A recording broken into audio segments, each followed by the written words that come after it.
मान्यवर, मैंने आज किसी का जवाब नहीं देना है। आज मैं मेरे मन की बात और देश की जनता की आवाज को इस सदन के सामने रखना चाहता हूं, जो सालों से कोर्ट के कागजों में दबी हुई थी।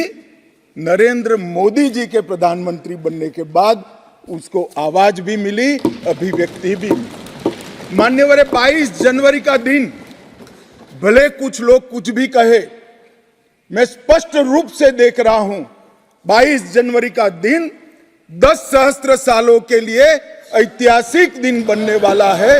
ये सबको समझकर चलना चाहिए। मान्यवर, जो इतिहास को पहचानते नहीं, ऐतिहासिक पलों को पहचानते नहीं, वो अपने अस्तित्व को, अपने वजूद को कहीं ना कहीं खो देते हैं। मैं आज फिर से एक बार कहने वाला हूं मान्यवर कि 22 जनवरी का दिन 10 सहस्त्र से भी अधिक सालों तक इस देश का ऐतिहासिक दिन है। मान्यवर, 22 जनवरी का दिन 1528 से शुरू हुई एक संघर्ष और अन्याय के सामने लड़ाई का, एक आंदोलन के अंत का दिन है। 1528 से चली हुई ये न्याय की लड़ाई यहां पर समाप्त। मान्यवर, 22 जनवरी का दिन करोड़ों भक्तों के आशा, आकांक्षा और सिद्धि का दिन है। उनकी आज आशा आकांक्षाएं सिद्ध हुई है। मान्यवर, 22 जनवरी का दिन भारत की, समग्र भारत की, मैं चाहूंगा कि समग्र भारत पर पूरा सदन गौर करे। 22 जनवरी का दिन समग्र भारत की आध्यात्मिक चेतना के पुनः जागरण का दिन आज इतिहास में बन चुका है। मान्यवर, 22 जनवरी का दिन महान भारत की यात्रा की शुरुआत का दिन है। 22 जनवरी के दिन मां भारती को विश्व गुरु के मार्ग पर ले जाने को प्रशस्त करने वाला दिन मान्यवर बनने वाला है। मान्यवर, ये देश की कल्पना राम और रामचरित्र के बगैर कर ही नहीं सकती। जो इस देश को पहचानना चाहते हैं, जानना चाहते हैं, जीना चाहते हैं, राम और रामचरित मानस के बगैर वो जी ही नहीं सकते। राम का चरित्र और राम ये देश के जनमानस का प्राण है। ये सबको समझना चाहिए, सबको स्वीकारना चाहिए। और इसीलिए मान्यवर, हमारे संविधान की पहली प्रत से लेकर महात्मा गांधी के आदर्श राज्य की कल्पना को राम राज का नाम लिया गया। संविधान में भी राम दरबार को स्थान दिया गया। मान्यवर, जो लोग राम के अलावे भारत की कल्पना करते हैं वो भारत को नहीं जानते, वो हमारे गुलामी के काल का प्रतिनिधित्व करते हैं। सर, मैं शुरुआत में हबीब जालिब का एक शेर पढ़ना चाहता हूं। आप उर्दू जानते हैं और लॉ मिनिस्टर भी उर्दू जानते हैं।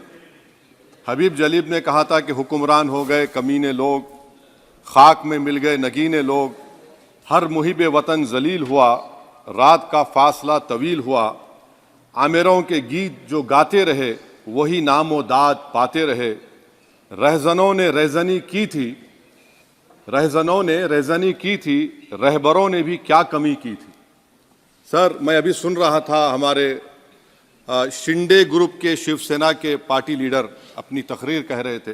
कहा कि 6 दिसंबर में जब बाबरी मस्जिद को शहीद किया जा रहा था तो उस वक्त के वजीर आज़म नरसिम्हा राव पूजा कर रहे थे, आप ही ने कहा, और कहा कि वो डिस्टर्ब नहीं करना। तो ये बड़ा अजीब मौका है कि बीजेपी की ताईदी पार्टी ये कह रही है कि नरसिम्हा राव ने कहा कि मुझे डिस्टर्ब मत करो, मैं पूजा कर रहा हूं, और जिसने रथ यात्रा निकाला, इन दोनों को मोदी सरकार ने इस मुल्क का सबसे बड़ा सिविलियन अवार्ड दे दिया, सबसे बड़ा सिविल अवार्ड दे दिया। तो ये बताता है कि इंसाफ जिंदा है या जुल्म को बरकरार रखा जा रहा है। तीसरी बात यह है कि सर, इस ऐवान में सियासी पार्टियां आएंगी, चले जाएंगी। आप आए, मैं आया, हम भी चले जाएंगे। मैं जमीन मैं इस जमीन की गिजा बन जाऊंगा, ये ऐवान तो बाकी रहेगा।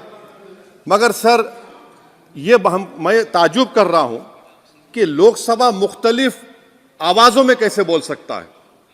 लोकसभा तो एक ही आवाज में बोलना चाहिए, और लोकसभा भी भारत के संविधान आइन के बेसिक स्ट्रक्चर का ताबे है। और सर ये इसलिए कह रहा हूं कि 16 दिसंबर को ये ले कर देता हूं, 16 दिसंबर 1992 को इसी लोकसभा ने एक रेजोल्यूशन पास किया था। आप इजाजत दीजिए तो मैं पढ़ता हूं sir.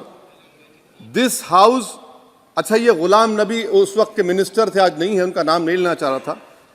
This house strongly and unequivocally condemns the desecration and demolition of the Babri Masjid at Ayodhya by and at the instigation of forces represented among others by VHP, RSS and the Bajrang Dal, which has caused communal violence in the country. Such act of vandalism was carried out not only in violation of order of the Supreme Court, but amounted to an attack on the secular foundations of our country. This House expresses anguish at the happenings and wishes to reiterate its resolve that it will ceaselessly endeavor to uphold the secular and democratic traditions of our country and for the maintenance of rule of law.